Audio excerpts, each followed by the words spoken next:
He represents the mitten by way of Penn State. When Chapman gets to talking sports, the people can't wait. He represents the mitten. Be a true EMU, but cut Dennis in the fall, and his veins bleeding blue. They got respect around the state when that light turns red. So don't sleep on these dudes. Just invite your friends to cut your nap short and tip your cap for and sit back for the Fith chapter. Brian Chapman. Dennis Fith. When they open their mouths, they spit in the facts, bro. This ain't even optional, man. You just have to tune into YouTube to watch the broadcast or download it to your phone to peep the podcast. They mix laughter, they get after. It's all captured in the Fith chapter. All right, welcome to the Fith chapter. I am Brian Chapman. He is Dennis Fith, and we're here for episode number 124.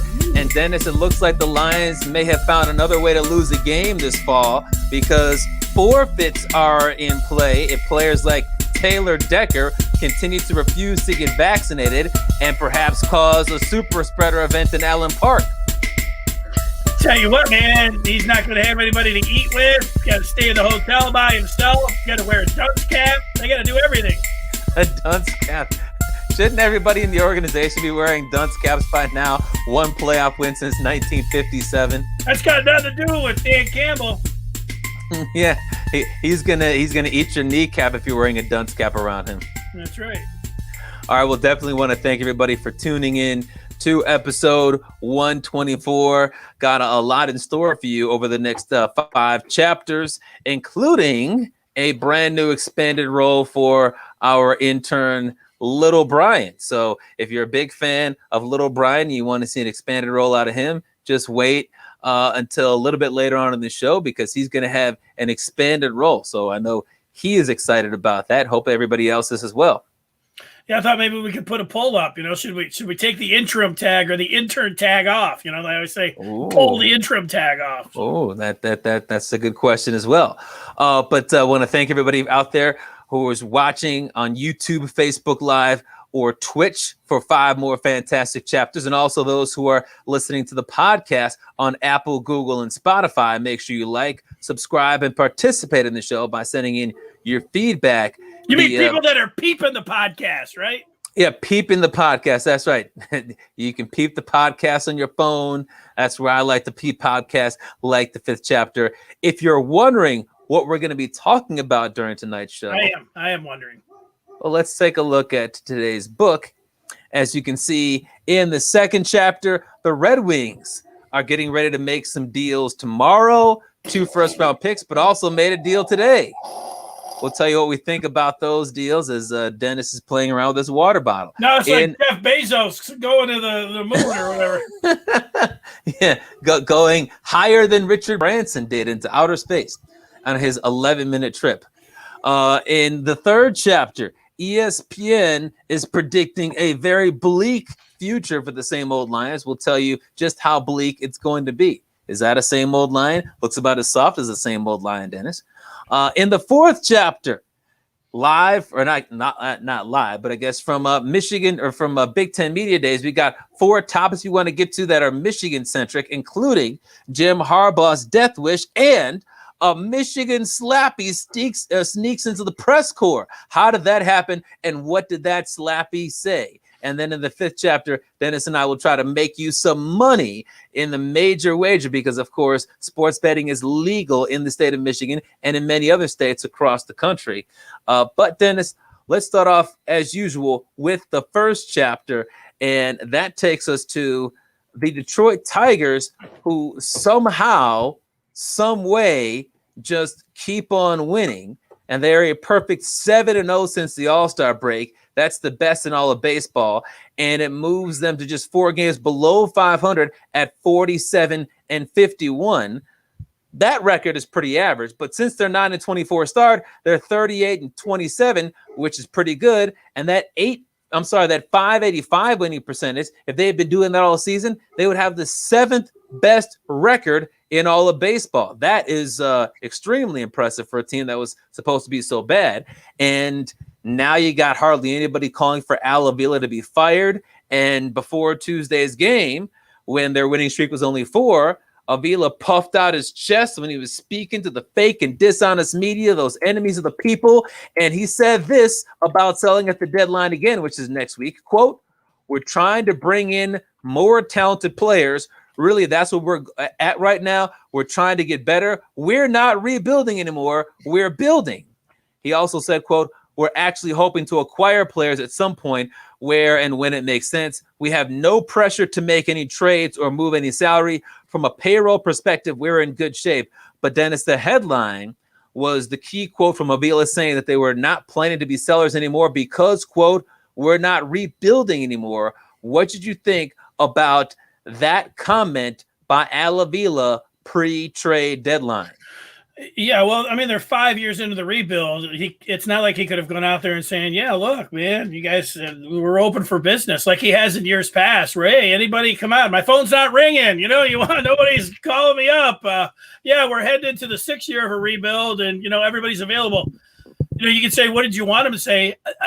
I didn't want to hear him, talk about putting up the stop signs. Like there's no way that they're going to make a deal. You know what? You should be listening to if somebody calls up for Jonathan Scope and, if his idea was to do this to, he is already sitting in it's nice to be in a position of strength where if somebody calls up and is going to give you some guy that you'd never even considered and got no chance in hell to make the team saying, "Yeah, give us Jonathan Scope," you say, no. We're not desperate anymore. I mean, to me, that's what the Tigers aren't desperate anymore. They're dealing from a position of strength. That's what I read through all of that. But some of the past, you try not to let this happen because this is a good week for Avila and, actually a good month in a while here, the way the Tigers are playing. But in years past, when it's come to public statements about the team, in particular about trading pieces, he stuck his foot in his mouth and, wasn't very good at all. And he brought no confidence to me, listening to the things that he had to say. This one, you know what?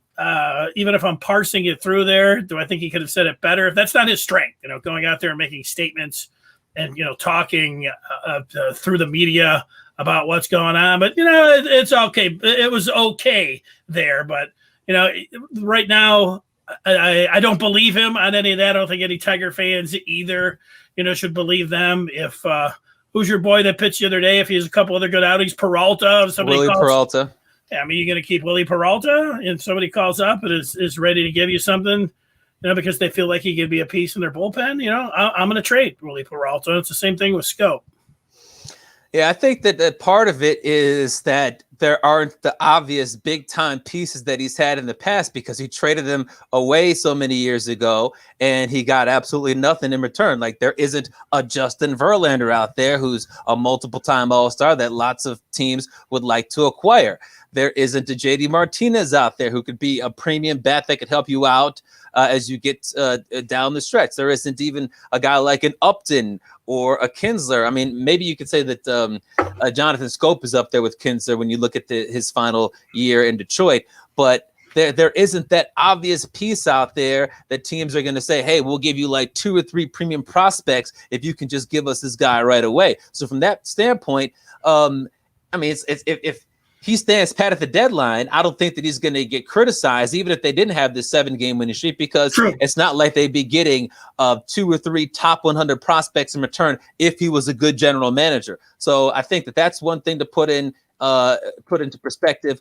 Also, when it comes to listening at the deadline, I think that outside of Willie Peralta and Jonathan Scope, and I'm in favor of keeping Jonathan Scope, the Tigers should not really be dealers at the deadline in large part because I still don't trust Avila when it comes to acquiring pieces at the deadline because he's tried so many times with the guys, as I mentioned, and some of the other guys, and he's gotten nothing. Like the best piece that he's gotten, maybe you could say before he got hurt was Jake Rogers. Maybe you could say it was Jamer Candelario, but I mean, we're talking about a collection of guys. If you look at the majority of the players that he's acquired, who have never made it to the major leagues, and some of them, I believe, are even out of baseball at this point. So, what's the point of trading away Jonathan Scope for a guy who might be out of baseball in 2025 and might never make it to the majors when you know there's a chance that he might accept a contract extension of 2 or 3 years?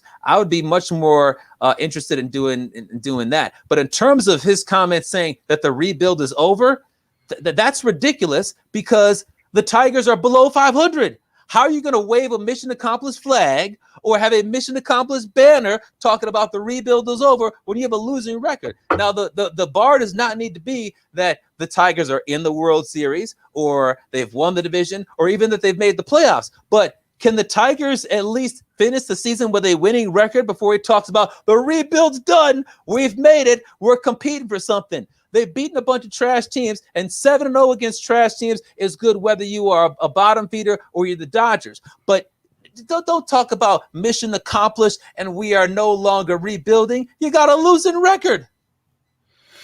Yeah, I don't know. He didn't say mission accomplished. I mean, that's what you're reading into it. Well, no, his rebuild has been accomplished. If he's saying that we're not rebuilding anymore. Yeah, well, that's more of a message to the fans. Like, look, you know what? We're not looking to move any salaries. We're looking now. We are looking ahead. We could add that. Like to your point here, there could be two options. Like I'm in favor if somebody came to the table, just because it hasn't really worked out before. Like you're in a pretty tough spot. It's always like I don't want anybody to make any trades because we can't draft, or we never do any good by bringing guys in. So let's just keep them and let them walk for nothing. They either need to, when it comes to Scope, re-sign him to a 2, maybe 3-year deal, or deal him.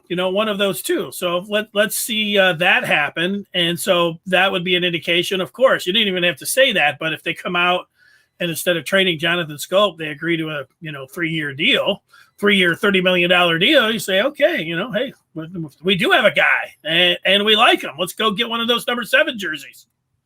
Yeah, and if you do that, then it gives you some stability at either, you could say, a position or at least one position on the side of the infield because he can play second base and he can play first base. And when you talk about stability, the Tigers don't have that because they've got so many free agents on 1-year deals with the exception of Robbie Grossman, or they've got young guys that are still trying to prove themselves. Like Akil Baddoo, I think through the first 3.5 months of the season has proven that he's going to be here next year. He should be here next year with his speed, with his power, things like that. People like what Derek Hill brings to the table defensively, but offensively, when you look at Daz Cameron, is he going to be here in 2022 and 23? Who knows, particularly if they go sign somebody in the offseason and or if Riley Green is ready. You look at Jamer Candelario, is he a cornerstone? No. You look at Jake Rogers, he was doing better than he had been before he got hurt, but he got hurt, and he's not the next Buster Posey, that's for certain. Buster Posey. Exactly. And then at shortstop, they didn't draft Marcelo Meyer like a lot of folks thought they should have when he fell to them at number 3 in the draft. They don't have any sort of option ready at AAA or AA to come up. So like there's no option what about anywhere. Short? Okay, Short. I mean, I was on the radio a week and a half ago, and some guy was saying, "Hey, it's a good thing they didn't draft Marcelo Meyer because we got Short." And he was already convinced that he was going to be the next Nomar Garciaparra.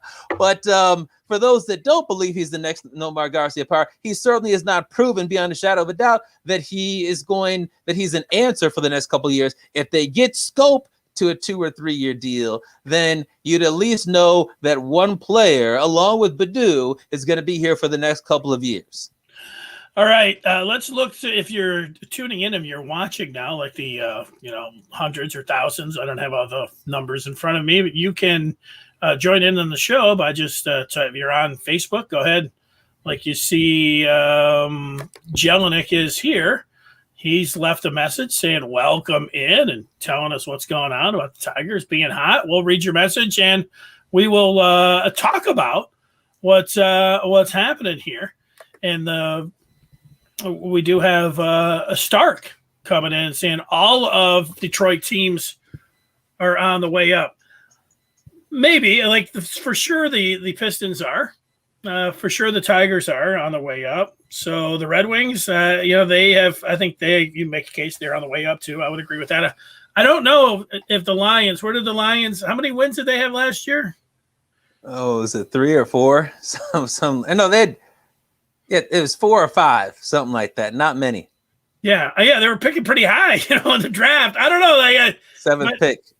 I'm not sure that the Lions are on the way up. I mean, they could be. They might have to take a step back before they take a step forward. I know this is not, in particular, late July is very fertile Lions ground to talk about them, having a match. I mean, this is the time of year. It's all right. It happens every year. Because once you get to September, then the team, not you, the team has to back up your words. That's it. I mean, when the bullets start flying, it's a little bit different when that comes around.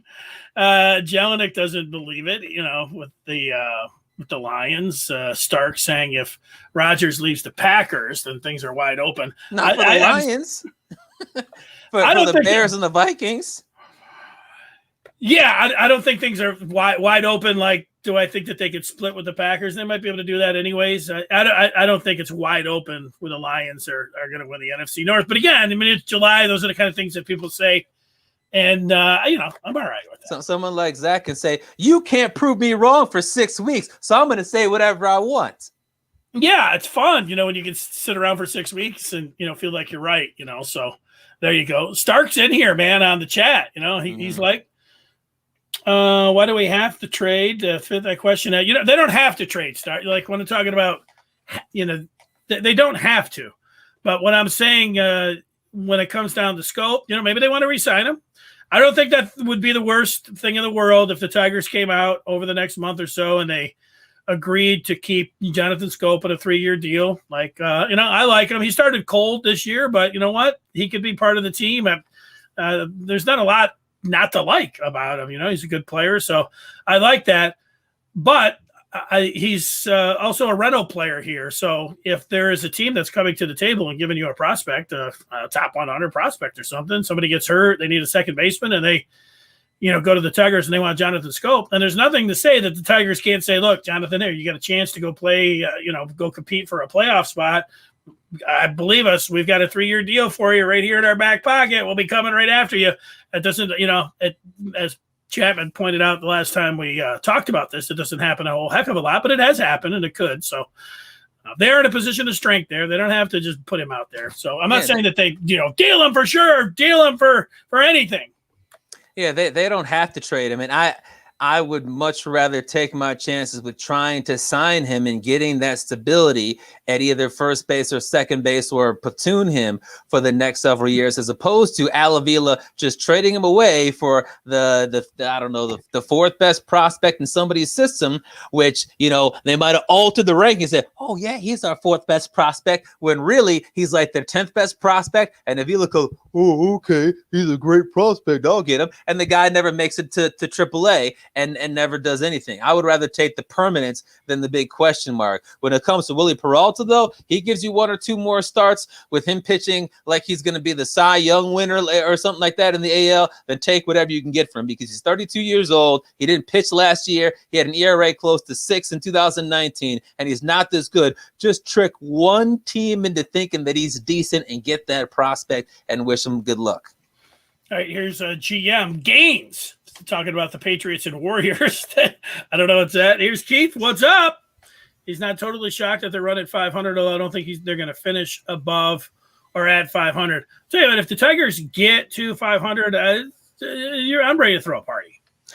Well, I'm ready to throw a party. I am shocked at this run. They haven't gotten to it, but at this charge toward 500, because 7-0 is good for any team, regardless of the competition. If you played a 7-game stretch against the Baltimore Orioles and the Arizona Diamondbacks, the worst team from each league, and you win 7-0, that would be impressive, even if you're the Giants or the Dodgers. And for the Tigers to do that is extremely impressive. So I'm not going to dog that at all. I think that it's great, but I think that you have to realize that is playing a part into why they've gotten this far. And as we saw right before the All-Star break, just because you're playing bad teams, it doesn't mean you're going to beat them. The Tigers got swept in 4 games by the sorry Twins that they swept coming out of the All-Star break. So their window to get to 500 ends, you would believe, on August 1st when they finish their series. I believe it's against the Baltimore Orioles. Then the day off on August 2nd. Then on the 3rd, they start playing tough teams, beginning with the Boston Red Sox. I do not think they're going to get to 500 or above 500 because these, even though the Tigers are playing very good baseball, I don't think that this is sustainable. But in the meantime, you can appreciate it, and you can certainly hope that they prove me wrong. I mean, a lot of times people say that I'm negative, and I just say the team needs to go out and prove me wrong. And I think Avila sucks as a general manager. I don't trust him when it comes to making deals, but in these last 65 games, at least, he's proving me wrong. Yeah, I'm just enjoying it while it lasts. I mean, 7-game winning streak in particular, because it's coming out of an All-Star break. It's nice. So, I see people like, we're undefeated, and people like to just have fun with it. Yeah, to have fun with a little bit of a winning streak. I don't think they're going to ever even get to 500. My dad texted me earlier today saying, how many teams make the playoffs?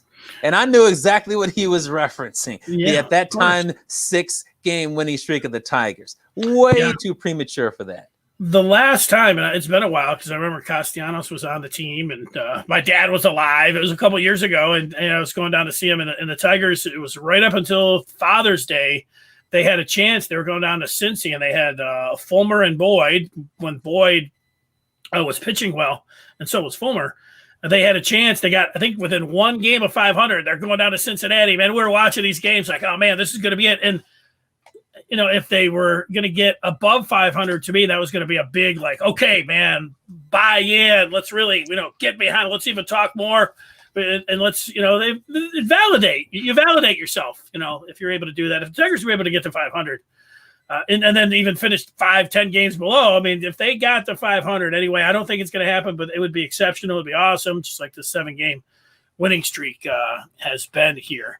Let's get through. We got you, Chapman. We've got a lot more feedback here. Keith says it's good because they've been unwatchable for the last 5 years. Beth, how long is Turnbull out for? Well, this season. And maybe all next year too. With Tommy John.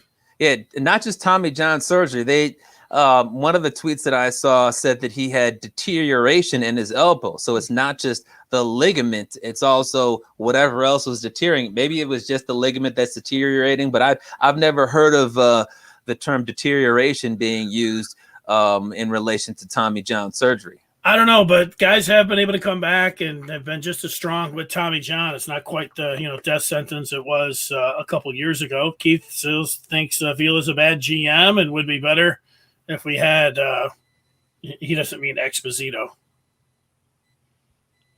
Epstein. Yeah. Maybe he means Theo Epstein. Yeah, I think so. Since Exposito is a hockey. We are going to get to some hockey coming up here. Well, maybe he means Avila is so bad that a hockey general manager would run the team better than Avila. Could be. Here's somebody suggesting Chapman needs to get some Donald Trump stuff going in the background. You know what? If you follow his Twitter feed enough, I know that Gaines Media must be a huge Chapman Twitter fan because he used to put a lot of those memes and other stuff. Keith likes to either scope, trade him, or sign him. Don't let him walk away for nothing and get in a small bidding war next off season for him. Here's Robert B. Chap. Where's the Trump background? I'd rather have Penn State and the Pistons. What's wrong with that? There he is. There's Robert. Look down on the left side of the page there. Who's that guy on the right? Tucker Carlson. All right. Oh, I think it might have been. Yeah, I think so. That says a lot here. Lazy Dog. If the Tigers go after a big name free agent, how long should the contract be? Remember, we're still complaining about Miggies. Well, it's one thing to give somebody a big time contract when they're 32, which is, I believe, the age Miggy was when he got his deal. It's another thing to give a guy a contract when he's like 22, which I believe was the age that Fernando Tatis Jr. was when he got his long term deal of over $300 million. So age matters and length matters. Is it a 10-year deal? Is it a 5-year deal? All of those things matter. So I don't think that the Tigers are in position to go out and give anybody a 9-figure deal, certainly not a $200 or $300 million deal this offseason. When you have a losing record, you want to give somebody a deal like that when you're trying to put yourself over the top, not to get over the top of 500 or to get over the top to compete for a playoff spot, but to get over the top to compete for a World Series. The Tigers aren't there yet. Well, I disagree a little bit. I mean, if they're going out in the offseason, if they're going after Carlos Correa, I mean, he's 26 years old. You might have to give him 10, 12 years, and you're going to have to give him $350 million. I mean, are the Tigers going after him or not? If they're going after, there's like a big three in shortstops that they're all going to be looking for 10 years. So you might have Zach Short out there, or 350 for Carlos Correa. I mean, you're going to have to give him 10 or 12 million, try to get creative. And then I look at it just like I looked at Victor Martinez when they gave him the 4-year extension. I knew those last 2 years were going to be gamey, and they were. And, it was the same thing with Miggy. And Miggy's been just all right, but like you're tolerating him because of the season. But, these next couple of years, it could end badly. And we all knew that when they were given the fat contract out. If they got Carlos Correa and they gave him a 12-year deal, he's 26 years old. I don't know when he turns 27, you got to think when he gets, past 35, that those could be some dead years. Well, I'd be very wary of that being an issue sooner because he's got back problems. He's already missing time. Okay. All right. Let's just run through some of theirs. Rob jumping in, talking about his media empire. Buzzy wants Avila to go. Just because they make it to 500 doesn't get him off the hot seat. I'll tell you what, if Exposito, as was mentioned earlier by, was it Keith? I'm sorry. If Theo Epstein can come in at the end of the year, I don't know, if Tigers finish above 500, I'm going for Theo Epstein.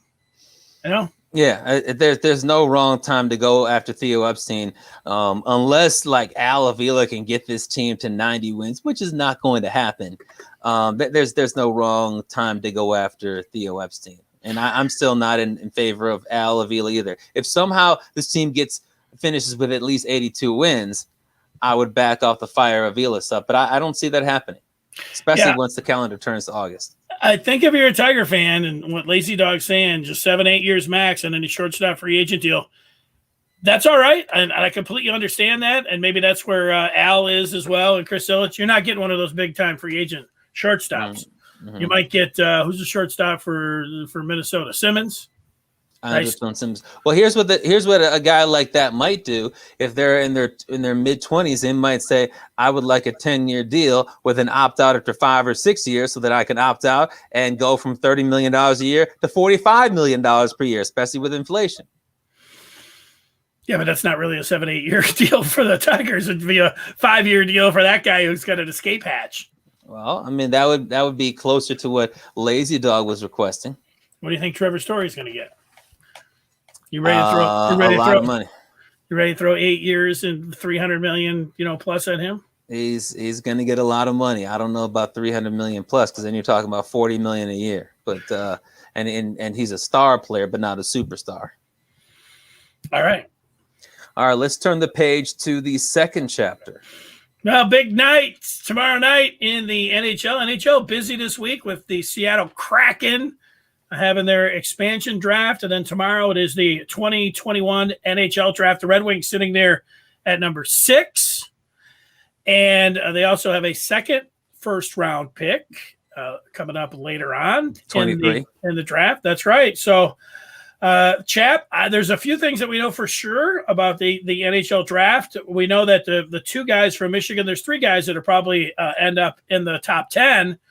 But we know for sure, it looks like Owen Power, the defenseman, is going number 1 overall. It seems like that's a consensus almost of people that are out there. So that's something to keep an eye on. And then his teammate, Matt Berniers, Certainly, if he's not going to go 2, I would say he's going to be in the top 5. Those guys, I would say, are off the table for the Red Wings. But after that, and Luke Hughes, whose brother was drafted number 1 a few years ago, he's a defenseman. Hughes. It almost seems for sure, like I see everybody that's doing the mock drafts have him going, talking about Luke Hughes, to join his brother in New Jersey. That makes sense at 4.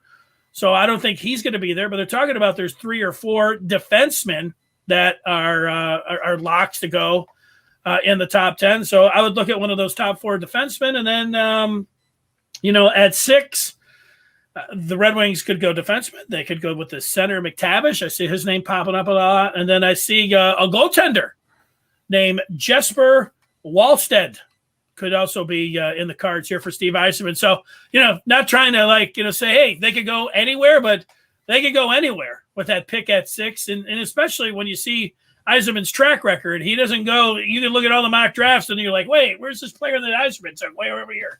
Yeah. Well, and I think that's key. And I think that's when people watch this draft, they have to kind of throw the mock drafts out and also be ready for a surprise. Because when you look at what he did with Mo Sider, and when you look at what he did with the other first round draft pick that he had, Lucas Raymond, I believe it was. Right. That's right. Yeah, he didn't go with, this is the top guy left on NHL.com or TSN's mock draft board or ESPN.com's mock draft board. He's going to take him. And Raymond and Sider, though they haven't made it to the NHL yet, seem to be pretty solid picks. Seems like throughout the NHL, people are saying that they're solid picks that are eventually going to work out, and Steve Yzerman knows what he's doing. So it's one of those things where you just say, I'll just trust Yzerman, which is a good thing because much like the Major League Baseball draft, people haven't watched these guys play. Like in baseball, perhaps some folks had seen the 2 Vanderbilt pitchers pitch because Vanderbilt had been such a successful baseball program, and people knew about Kumar Rocker throwing that no-hitter in the College World Series a couple years ago. So they at least had seen these guys play a little bit. But nobody watches Michigan hockey or watches Swedish hockey and all this other stuff on a regular basis. Maybe there are some people in and around Ann Arbor who go to Michigan hockey games, but around the country, and most Red Wings fans are not watching college hockey games, so they don't know who these guys are. And it's good when you can't watch these games and all you can do is read articles and maybe some YouTube clips to be able to say, well, I don't know these guys, but Yzerman seems to know who these guys are. And it certainly looks like the guys that he's picked in his first 2 years, though they haven't made it to the NHL, are solid picks. It looks like there are 4 defensemen, like you mentioned, that could be in the top 10. I think that the Red Wings are probably going to go with one of them. I would rather go with whoever is the top scorer at both number 6 and number 23. I think that you have to go with best player available, just like you would in the baseball draft. But just because the Red Wings have such a need for a 40-goal scorer, and if it doesn't pan out, they could use a 20-goal scorer, and scoring brings eyes to the TV set. I would like them to get a high goal scorer in one of these spots, because people kept on thinking, it's going to be Larkin. He's not that. They thought it was going to be someone like Athanasiou. Not that. They thought it was going to be Mantha traded away. Not that. Who's going to be the next 40-goal scorer? And it took them so long just to get a 30-goal scorer when they had a couple of years ago. I would like to see that. What does appear to be off the table now, or at least as of the last 12 hours, is a goaltender, because earlier today Yzerman made a trade that I'm still trying to comprehend. He traded away Jonathan Bernier and a 3rd-round pick for Alex Nedeljkovic of the Carolina Hurricanes. And I didn't know who this guy was, but he was a finalist for the Calder Trophy, which is the Rookie of the Year. I'm seeing that he had a .932 save percentage and a .190 goals against average. And all I could see about him was that the reason that the Carolina Hurricanes wanted to trade away this potential budding star goalie is they didn't want to pay him $3 million a year. Like, that seems like a genius move, and it looks like the Red Wings have found this 25-year-old goalie to be their goalie of the future, and that would take a goalie off the table for them, right? Yeah, I don't know if it takes. I think it's a good move, like taking a look at it for all the reasons that you just said there. And I think he could be the goalie of the future here for the Red Wings. You like a lot of those things that you just said there. So what you're saying is correct. One thing that it's not just these last two drafts for Yzerman. If you just look at what he did with the Lightning, I mean, he drafted Kucherov in the later on. He wasn't a first-round pick. Braden Point, also had all the goals this year for the Lightning. And he also took the goaltender down there for Tampa, Vasilevsky, in the first round. So, what he's looking at, could there be a competition? If you're grabbing this Wallstead, that doesn't mean he's coming in and you're going to have him in the backstop next year. He's going to take some time to develop there. So I do not think that goaltender is off the table here. I think they still could go that way, but I like the deal there that they made for the kid from Carolina. It makes a lot of sense. Yeah, there's also another guy that I saw popping up at around the number 10 range for a goalie, Sebastian Kosa. And, if you just look at the mock draft, you might say, oh, then that's too much of a reach. But when you consider that goalies typically don't go in the top 10, and Steve Yzerman doesn't give a bleep what the mock drafts say, he's going to take whoever he thinks is best. Maybe he would take him at number 6. And maybe he just says, hey, we got our goalie, we're fine. But then one of those two is still around at number 23, and he says, well, we need at least 2 goaltenders, and this guy we had ranked like 8th on our board. Let's take him. And then he takes Kosa or he takes Wellstead. Well, the other thing, they got a surplus of picks here. When you have a surplus of picks, that means that if you're looking there and you're at 6 and you want to move up, you've got some ammunition to do that. You could also move back a little bit. And then, like, if you're sitting there and you're thinking, you know what, we think we really like these 3 guys and nobody really is thinking about taking them in the top 10. So you might move back and, try to, you just do a lot of maneuvering when you have a lot of picks. So, maybe they just sit there at 6 and where they at 22, 23? 23. Yeah, maybe they just sit there, but also, when you got a lot of picks right here and you're somebody like Yzerman, you can start moving around the board a lot and get some of the players that you really covet. So should be an exciting night. Could be an exciting night. And he's already done that, because if you're thinking about what's the best use for a 3rd round pick in the 90s, is it to draft a guy out of like Russia, draft a guy out of the University of Minnesota? Is it to draft a guy out of Sweden? Or is it to pair it up with a goalie who has no future on my team for a guy who almost won Rookie of the Year? Well, the answer is obvious. Go get the guy who had a goals against average under 2 and almost won the Rookie of the Year. I mean, we've seen that guys like that, and I think he played less than 30 games, but we've seen guys like that, if they can play like that throughout the course of a season and a postseason, they can carry you from like a 6, 7, or 8 seed all the way to the Stanley Cup Finals. So I think it would be I think that he maxed out the value on that 3rd round pick for certain. Yeah. Beth asking about McTavish, if the kid Mason McTavish, the center, was Craig McTavish's son. I don't know that. I wondered the exact same thing, Beth, when I've seen his name up there. I have not just looked to see if that's the case, but we all know the claim to fame for Craig McTavish. You know what that is, Chap, right off the top of your head? No. He was the last player they grandfathered the helmet where you had to wear a helmet in the NHL, and he was the last guy. He may have played 3-4 seasons where everybody else had a helmet on, and he was still running around out there with no helmet. So I remember seeing that on highlights of Sports Center. Like, why doesn't this guy just put a helmet on? It's the smart and safe thing to do. He didn't want to. Yeah. All right. Certain. Are you ready to turn the page to the 3rd chapter? Yes. All right, and let's do so. And for that, it takes us to the same old Lions. And ESPN put out its future rankings for all 32 teams recently. And what the future rankings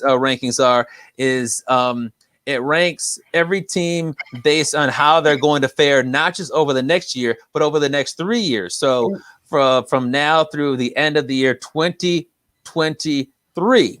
So, for instance, the Kansas City Chiefs are listed at number 1 in the future rankings, and the Houston Texans are dead last at number 32. So when you're looking to find out where the same old Lions are, you obviously got to start at the bottom, and it doesn't take you long to find them because the Lions are very close to the bottom at 31, the 2nd worst future ratings in the NFL. And that's despite the fact that they have a 2-time Pro Bowler at quarterback in Jared Goff. That's despite the fact that they have 2 first-round picks in next year's draft. thanks to the Jared Goff trade. And that's despite having a strong offensive line. So, Dennis, what do you think about ESPN's future rankings saying that the Lions have the second bleakest future in the NFL over the next 3 years? Yeah, I can understand it. Look, if you're somebody that thinks Jared Goff is going to be, I don't know if you want to call him a miracle worker or if he's going to be better than Stafford. Like, I don't think that he's going to be better than Stafford. I know he had success in LA, but if, all the things that people like about him, well, he's great at play action, he can really throw the ball short, and accurate. And, look, a couple of years ago, he directed the number one offense, and the Lions are going to build this force field around him with their offensive line. All right, I get that, but if you're somebody that tries to be objective, you're not like the kid that was saying go blue without a Big Ten. You're just looking back and you're saying, all right, I'm not just the Lions. I'm not talking about them winning 10, 11 games this year. You're going to look at the quarterback position. You're going to say, all right, who settled here, who has a chance? And I don't know, the thing to me with Jared Goff, do I think that he can play better and play halfway decent for the Lions? I think he can, but also when a team gives up on you, I don't think he's as good as Matt Stafford.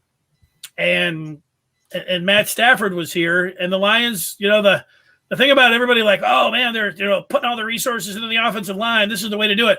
I agree with that. Bob Quinn, that was what Bob Quinn tried to do. He used his free agent money and his number one draft picks all on the offensive line. From all the way through, from Taylor Decker, he made this right tackle from the Ravens. He gave him the most money that anybody had ever gotten at right tackle. TJ Lang got top 6 money at guard. They drafted Dahl in the 3rd round. They drafted Ragnow in the 1st round. I mean, maybe the Cowboys over the last 10 or 20 years had put as much, draft capital and resources into the offensive line, but that's what Quinn did. And you say, well, all those guys sucked and Quinn sucked. All right. So they're doing the same. So it's hard to say, you like the plan, but you don't like the execution here. And there's question marks, and if you don't believe in the question marks, like Sean McVay and the Rams, man, they did everything they could to get him out of Dodge. So, and they don't think he's as good as Stafford. And obviously when you're giving him all the picks to get him out of there, not many other people do as well. So, I don't even, Goff, is there a chance that he could be a top 16 quarterback? Like, that seems like it's the upside to me. He doesn't have a lot of weapons around him. I know, people just are in love with the offensive line. Like this offensive line is just going to go out there and start mauling people. And just, you need playmakers. And the Lions don't really have that. I mean, they've got some people like, well, TJ Hawkinson. Mr. Pro Bowl. They're flexing, but, the other teams have more playmakers right now than the Lions, and they don't have great defense. I think that, if I would look, do I think the Jets and Jags? But you know what? I also think that, with the pick of Lawrence, that the Jags over 3 years, I think that the Jags are in a better position than the Lions. I mean, they've got the best quarterback prospect in 10 years, maybe 20 years, that they drafted. The Jets, maybe I'd put the Lions in front of the Jets. You want to do that? Although some people think that the Jets drafted the better quarterback. Maybe. So I don't know that. I mean, I don't know enough about Zach Wilson. We're going to see about that.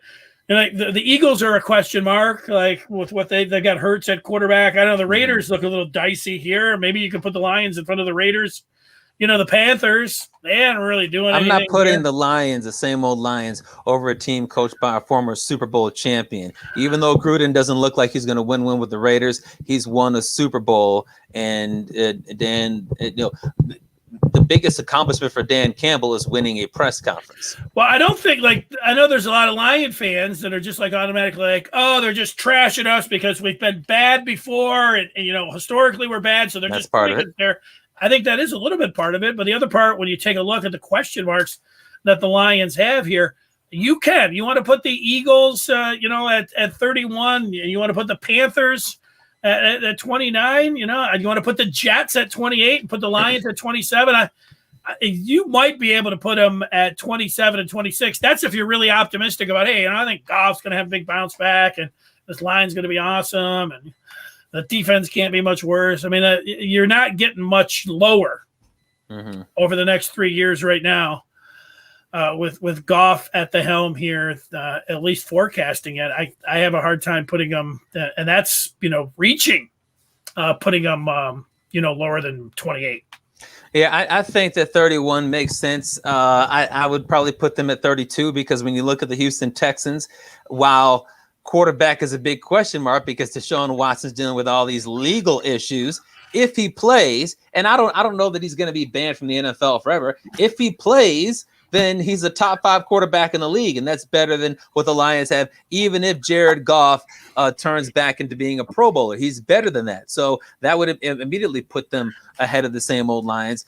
But I think that most folks would say they belong in the bottom 5. And if you don't think so, then I don't think that it makes sense to say that, they should be the 6th or 7th worst. Let's say you believe that they are the 20th best team over the next 3 years. I think that's a hard bar to climb over for the Lions just because of how bad so many people project them to be this year. Like, the Vegas odds say that the Lions are underdogs in 16 games, and in another game they're going to be a push. So that means based on the Vegas odds, they're projected to go 0-16-1. I don't think they're going to be that bad, but I think my preseason prediction was 3-14. Yeah, that'd be a horrible year. But let's say they go 3-14, given that they have no offensive weapons, given that their coaching staff is unproven, and the head coach only interviewed with the Lions and nobody else wanted to interview him, which suggests that he was not a hot commodity around the league. If they start out 3-4 in this 10 year, and you play 51 games over a 3-year span, if you want to be in the top 20 in the league, you've got to win at least, let's say, 22 games to go to 22-29. I think that's fair. So if you win 3 games the first year, then that means you've got to win 19 more games over the next 2 years. I don't think that it's likely that a team that wins 3 games in a year is going to improve so much so that they could go something like 7-11 the next year and then go 12 or it'd be 7-10 the next year, and then 12-5 the year after that, because their year in 2021 is projected to be so bad. It's almost impossible for them to get into the top 20 unless their coaching staff is so great that they can overcome a 3 or 4 win season. If the coaching staff is very good and they outperform what I think they're going to be, they outperform what a lot of the experts say that they're going to be, and they go out there and win 5 or 6 games, then it becomes a heck of a lot easier to say, we can win 3 more games a year after that to get to 9, and then 2 more games after that, and we're at 11 wins. And then all of a sudden, you're not looking at being one of the worst teams in football over a 3-year span. But if they start off awful in this year like we expect, it takes a lot over the next 2 years to overcome that horrendous 2021 season. Yeah, and if they start out bad, it's a tough schedule to start out. I mean, that's why it's going to be tough for them. They get a difficult schedule, and then when people give up on them midway through the season, and then when they win a couple games late to get them to 5 or 6, that is a very similar thing that we've seen from the past with this particular team. Let's run through some of the messages that we have here. Somebody wanting to know if this was a baby oil, right here. No, it looks like it. That looks like a baby oil bottle. Does it? I think you ripped off the Johnson & Johnson logo. I'll tell you what, once if I work out beforehand, one time I'll rip off the shirt and get the baby oil going. Got that for you to look forward to. Beth says the Lions will not be good for the next 2 or 3 years. Campbell gets a pass this year. I agree. He gets a pass. Well, he has to show something. He has to show something. Like he has to. We all know that he doesn't have much talent, particularly offensively, but he's got to go out there and he's got to outcoach somebody. I mean, we can't go out there game after game and say, well, the Lions have the worst talent in the league and they got outcoached, because if you have the worst talent in the league and you've got an okay coach, then you'll lose a bunch of games by 10 points. If you got a terrible coach, in addition to having bad talent, then you'll lose a bunch of games by 20 plus points. And people are going to be looking at that contract saying, well, only 5 more years left on that deal and only about 3 more years and left until the Mrs. Ford, Sheila Ford Hamp, feels comfortable getting rid of him. So he has to go out there and outcoach somebody, have a bunch of moral victories against some great teams, and also win more games than we would expect. He's not going to get that much of a pass that he can just go 2-15 and we can say pass, just complete pass. I remember when it was last year. I think it was the year before. I gave him a moral victory. People, it was the one where they were That's down the best they're going to do. Oh, it was against the Chiefs. Now I remember. Remember the ball was laying there like they oh yeah. That was a moral victory. They almost beat the Super Bowl champs. But the ball was like, they're taking it in from the 1-inch line. The ball was just like laying there, and Galladay, Kenny G was just standing there. And I don't remember the guy that picked it up, took it the distance. He just watched the guy pick it up like he could have smashed him, but he didn't. He just watched him, and the guy took off. It was a 12-point swing, and then you remember how it went. But I felt like that was a moral victory, and to bring it home on that, remember it was both the Rams had talked to although they were using the Rams had used Patricia's defense that the Lions had been successful against the Rams on, and then they were also saying they were doing the same thing against the Chiefs. So that was something. The rocket scientist. K Salty thinks it's going to be a bad year. It doesn't think 0-16 sounds that crazy at all. All right. 16-1. Yeah. That's right. The 17 games are still weird. Yeah. You ready to turn the page to the 4th chapter? I am. And for that, we bring in our intern, Little Brian. Welcome to the 5th chapter. Gentlemen, what's going on tonight? How we doing? We're doing good. Anything jump out to you in those previous 3 chapters that we just talked about where we might not be making sense or anything? Not really. I don't feel like the Tigers are going to go after like an 8, 9, 10-year contract with anybody, whether they're 22 or 32. After what's happened with Miggy, I know he signed it when he was 32, but still, I think it's going to be like 5 years, $150, $200 million, somewhere around there. Yeah, I agree with you. It remains to be seen. I don't even know if they're going to go that big. Could I see him going after Simmons for somebody like the Twins for like a 2-year or something like that? I don't think they're just going to jump right back in and free spending and here's an open checkbook and let's go sign. Well, they got Zach Short. Oh yeah, thank God. Yeah, I mean we're perfect with Zach Short. We're all set. We don't need. Yeah, I think they'll just inch in there. I think the one thing that you feel good about that everybody does is that Hinch has got a good feel about this, and if he says let's make a run here, let's try this, I think they'll listen to him. No, I think they will too. I mean, I think Hinch is 90% of the reason why the Tigers are at where they're at right now. I mean, he has the guys playing unbelievable baseball. I love the Tigers are a top 5 team in stealing bases, stuff like that. Things I've never seen before. Number 1 in the American League. That's what I mean. The AL is so bad this year, but that doesn't matter. I love what Hinch is doing with the Tigers. I'm with you on that. All right, so we get to the 4th chapter, and that gets us to what happened in Indianapolis today. That's the Big Ten Media Days. I went to see probably like maybe 8, 9 of those in a row back in the day when it was in Chicago, hanging out in the Windy City. But I just watched a little bit of it on TV today. So Big Ten Media Days, the biggest thing to come out of the Media Days was a 6-second clip of some reporter when Jim Harbaugh was up giving his the Michigan coach, giving his introductory news conference up there and answering some questions from the media. They sent this mic to this reporter. Do we have the video? Yeah, we'll play that for you right about now. Here is, I don't know who this individual is. He says his name, but I don't know. I couldn't hear him. Yeah, here's what happened. I just want to start by saying go blue. And go blue, always. Absolutely. I just want to start by saying go blue. And go blue, always. Absolutely. I just want to start by saying go blue. Turn it off. Absolutely. It's so ridiculous. And I get that a lot of people out there probably don't understand what the big deal is with a guy who's asking the Michigan coach a question to preface it by saying go blue. But the problem is that he's not a player on the team. He's not supposed to go there as a fan. Even if he does root for the team on the side, he's supposed to go there as an unbiased member of the media.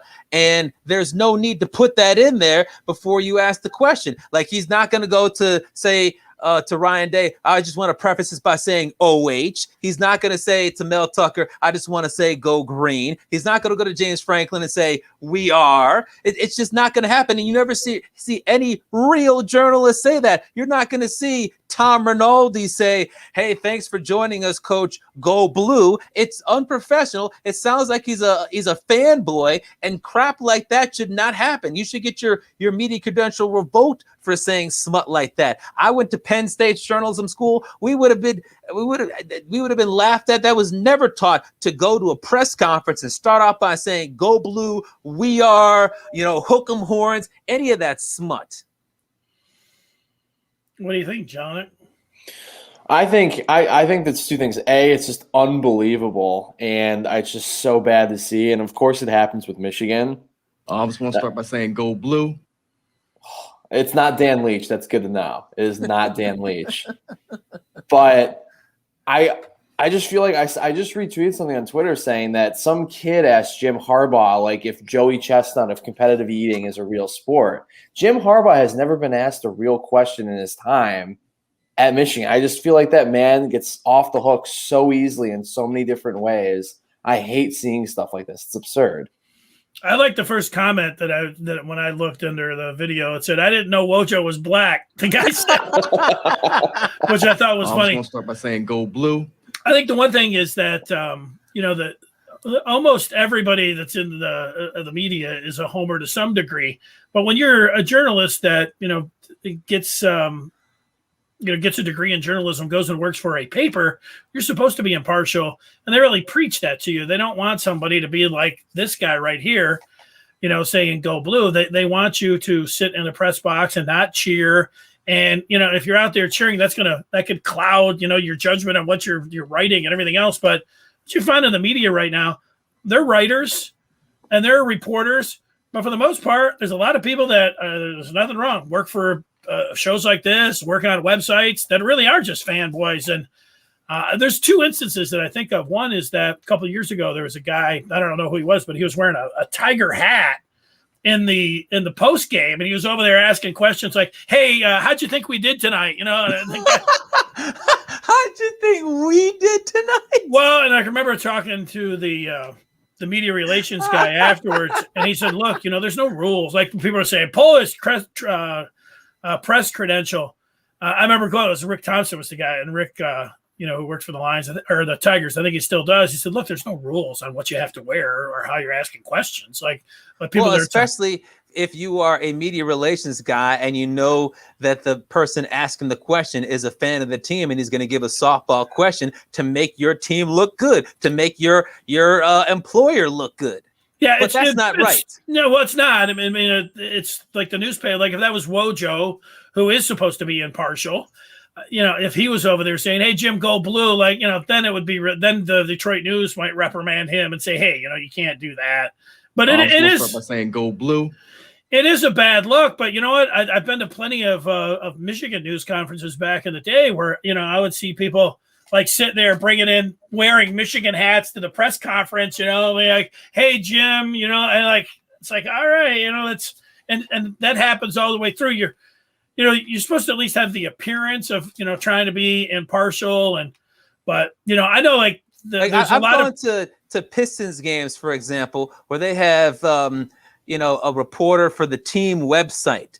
And after a Pistons win, you would never see somebody like Keith Langlois say, hey, Coach Van Gundy, hey, Coach Casey, we did a great job tonight. Let me give you a high five and then sit back down in my chair and then ask you a question. That someone like that is not going to ask the hardball questions because they write for the team website. But that doesn't mean you have to start off by saying, Detroit basketball, let's go. And then ask the question. And that's what that clown did. I think that's a good point. You don't have to do that. Like, look at the Bally Sports Detroit guys. They're wearing Old English D's and they're not asking any critical questions. Everything's like, a positive tilt. There's no question that they do that.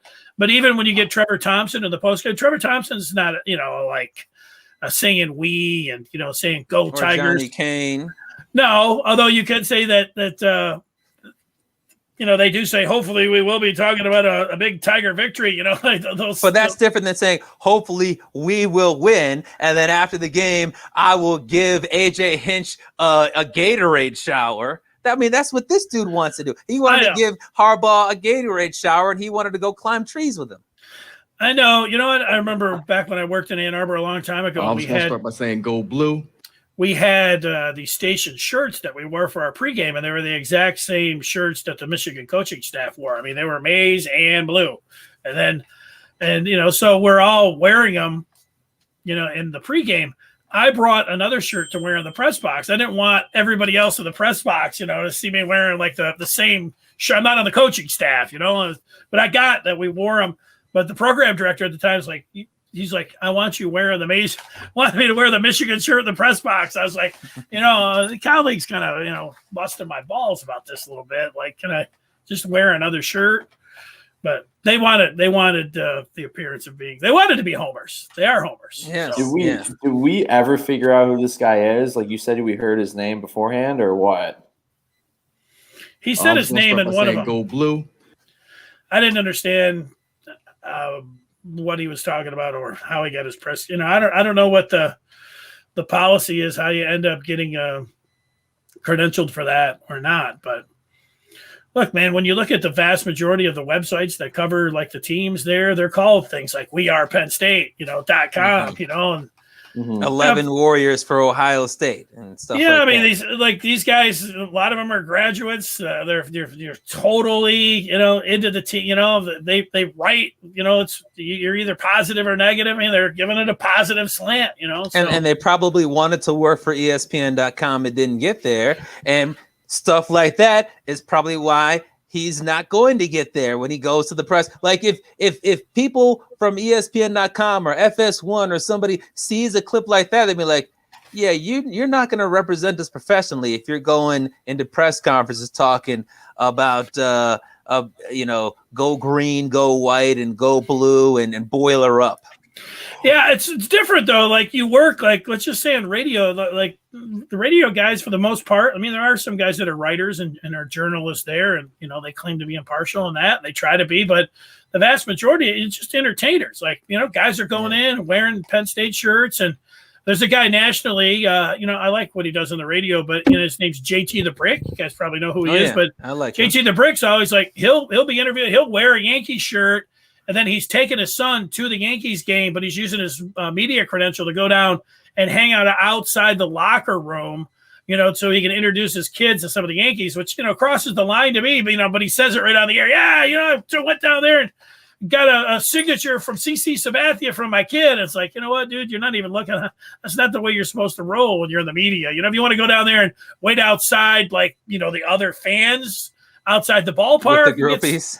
Yeah, that's all right. I mean, hey, you're a Yankee fan. That's all right. But he's just an entertainer. I know Valente. Like I don't say like I'm a Michigan fan, but I don't think it sounds. It just sounds. It just doesn't sound right. It never has to me to say, hey, yeah, we are playing. Michigan State. Like I didn't go to Michigan and I'm not on the team. And for the most part, people say, don't say we.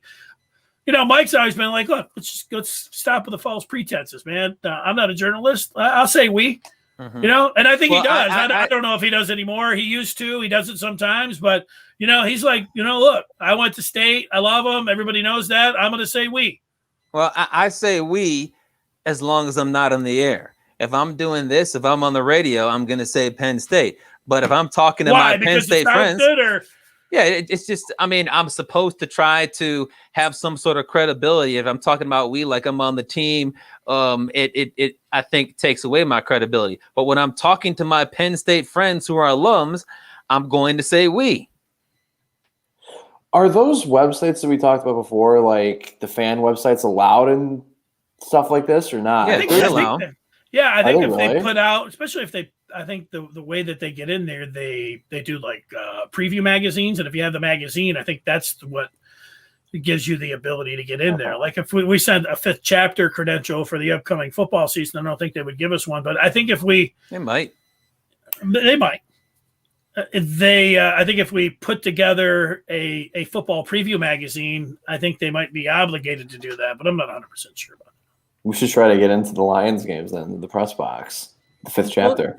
Go ahead. You can go, Jelinek. I've got no interest. I Same here. I did a stretch of 9 years. I don't have any desire to go back in that press box. Oh, I'm fresh. I'm ready to go.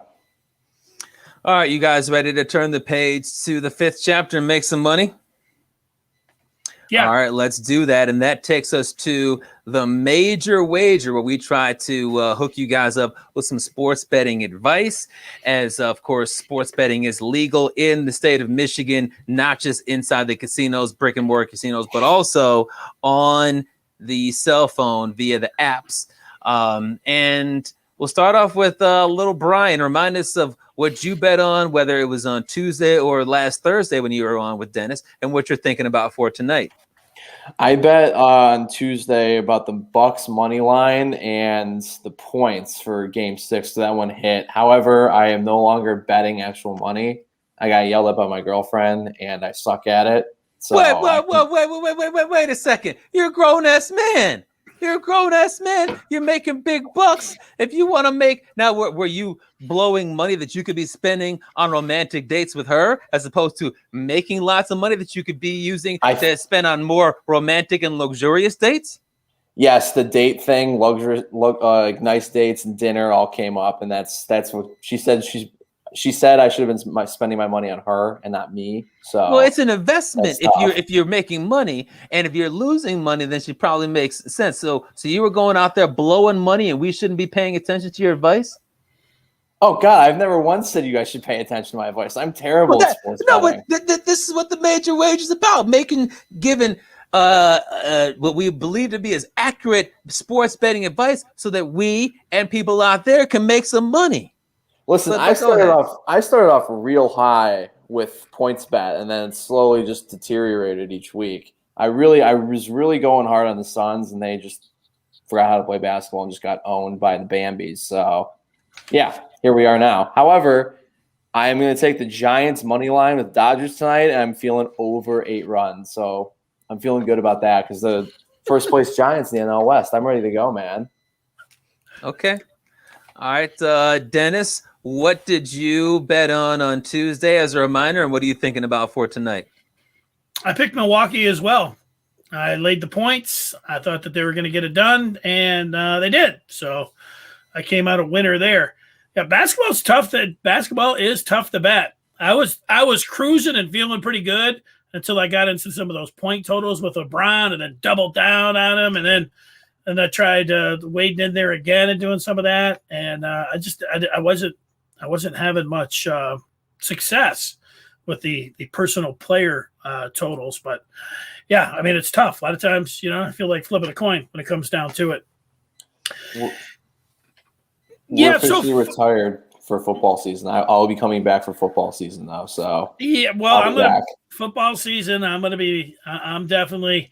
I got to come up with my game plan. My game plan usually is it doesn't matter if the game's on TV, and only, you don't have to bet every week, just bet games you really like. But it gets to the point there, you're watching the Thursday night game and you're like, you know what, Jags and Titans. Oh, hell yeah, absolutely. It's going to be a lot more exciting if I have a little action on the Jags here. So I don't know. It's going to be, I'm putting the money down purely for entertainment reasons, I think, to jack up the interest for me in the games, although I've never had a hard time being interested in any of the games. Saying all that, earlier in the year, I bet Roethlisberger is the MVP plus 8,000. I feel pretty good on that. I was also looking at some of the totals. I see that the Steelers are 8.5, and I know they play the they have to play the Browns and Ravens twice there, but I like the 8. I like the over on the Steelers and the 8.5. Before I get to my major wager, I realized we left out a big chunk of the fourth chapter, Jim Harbaugh's death wish. Did you want to jump back into that real quickly before I give my major wager? Well, sure. He just said he's been asked since he's been there about how they plan on beating Ohio State. I know they didn't play him last year, and I don't know. I'll give you the gist of it. I don't have the exact quote in front of me, but he said, "Look, we'll beat him. We'll beat him, or we'll die trying." Yeah. It's his own funeral. I mean, they're gonna get murdered by him. Are they at the Shoe or the Big House this year? Big House. He didn't say if we don't beat Ohio State, you can kill me. He just said, I'm gonna die if we don't beat them. It's just. He said, I'm here before you, enthusiastic and excited as ever to win. Always am, even more to have it and to win the championship, to beat Ohio and our rival Michigan State. And that's what we want to do, and we're going to do it or die trying. So did he just call them Ohio? Yes, he called them Ohio, not Ohio State. So he lumped both of them in there, Michigan State and Ohio State. And just like little Brian said, you can make the funeral arrangements, because if he has to do both, it's not going to happen. Last year, he couldn't do either. And I don't think that there's a guarantee that he's going to do even one of those this year. I would think that they're a better, more talented team than Michigan State. But that didn't matter last year because they had more talent and they lost. And they lost clearly. It wasn't a blowout, but there was no question who was going to win that game, who was the better team on the football field. With all these transfers that Mel Tucker's put into place, who knows how they're all going to fit together. But I mean, just executing one of those two to avoid a quote-unquote death, I think is going to be an uphill battle for Jim Harbaugh.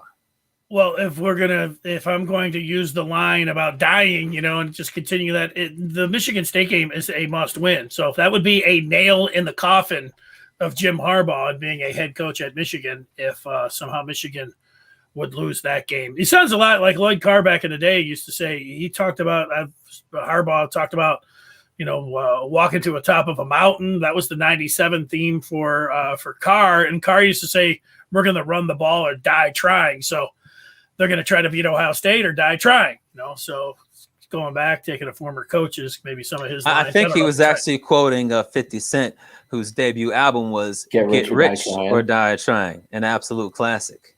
That's a phenomenal album. But yes. If he goes out and loses to both MSU and OSU, it's done, right? Like they have to get rid of him at the end of the year, right?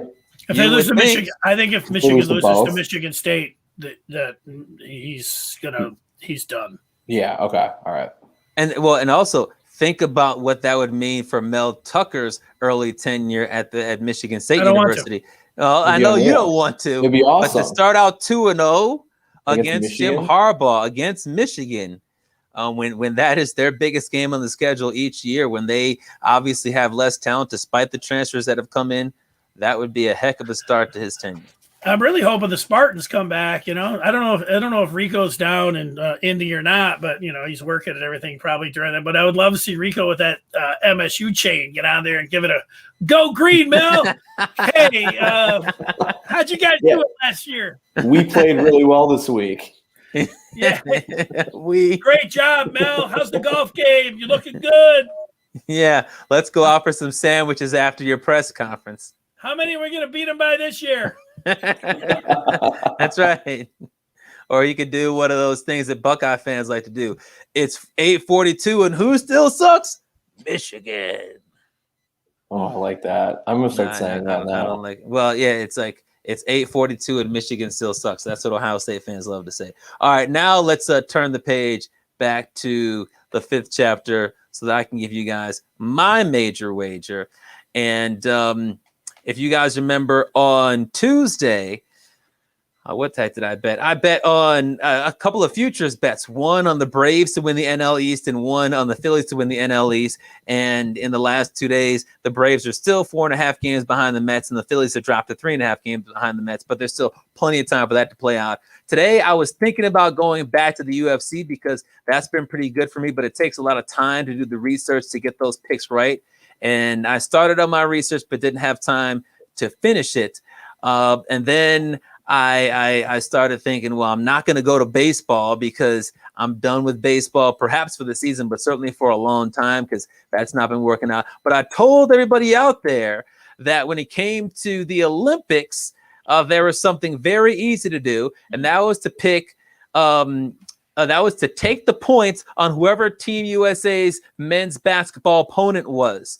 Promises made, promises kept, because Team USA plays France on Sunday at 8 a.m. France is a 12-point underdog. The USA doesn't care as much about this game as the Frenchies do. And you look at the French team, they don't have the talent that the USA has because no team does. But what does that say? Chapman, we are, yeah, I would not say that at a press conference. But you look at who they have on their roster. They've got some NBA players, including Evan Fournier, who was a big trade piece at the deadline, going from Orlando to Boston. They've got Nicholas Batum, and they've got a multiple-time Defensive Player of the Year and Rudy Gobert on the on Team France. Additionally, check out this.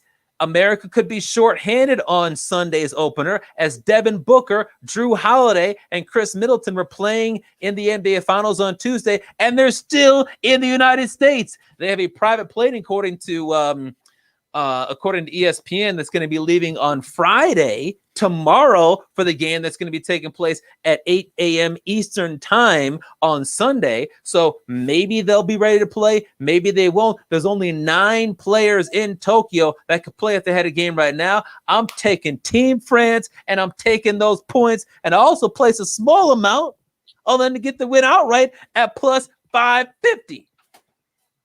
But USA is JaVale McGee. There's no way we lose. Yeah. JaVale McGee, man. JaVale McGee, Rudy Gobert, JaVale McGee, Rudy Gobert.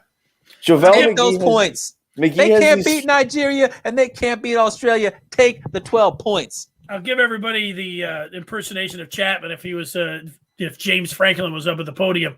Hey, James, you're looking good today. Hey, how many whiteouts are we having this year, Coach? 2. I'll be there. Yeah. Can't wait to see you this fall, Coach. Our good friend. All right. I think that's going to do it, isn't it? Yes, it is. There's the I would music. say so. All right. Thanks, everybody, for joining us. Brian Jelinek, that interim tag. We have to put up a poll on that. And for Brian Chapman, I'm Dennis Fithy, and thanks for watching. We will we'll talk with you on Tuesday. I don't know if it was Tuesday or Thursday. It's Thursday. We'll see you on Tuesday. Fifth chapter.